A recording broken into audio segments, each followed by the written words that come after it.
Hi, I'm Melissa Clark from the dining section. Have you ever wondered if it was really worth the work to toast and grind your own spices? The answer is yes. The thing about using whole spices is that the second you grind them, their flavor starts to dissipate. So if you use pre-ground spices, and let's just say they've been sitting in your cabinet for a year or two maybe, they probably don't have a lot of flavor left. The process for any kind of whole spice is pretty much the same. You want to toast it just until it starts to smell fragrant, and then you want to grind it. You'll notice that I'm using a dry pan. You don't need any oil for this.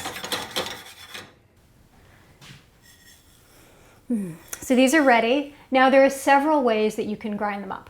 The easiest is dedicated spice grinder. Don't grind your coffee in this, keep it just for spices.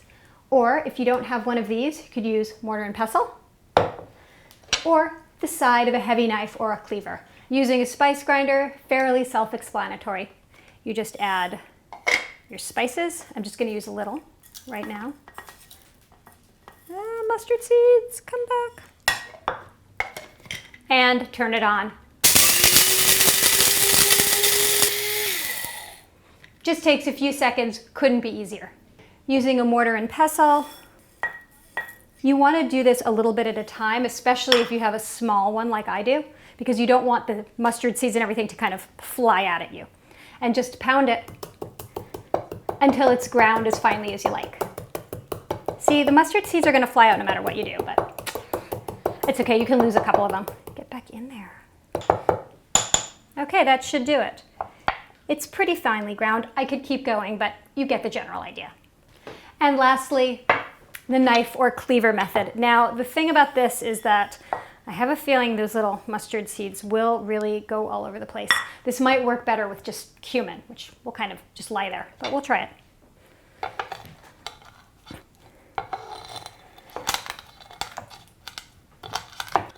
Lean your whole body into it. All right, well, I would say that this crushes them rather than grinds them, which is useful sometimes, but it's not exactly what I was hoping for. Okay, so maybe that last one wasn't the best way, but you still have two great methods to grind your freshly toasted spices, so no excuses not to.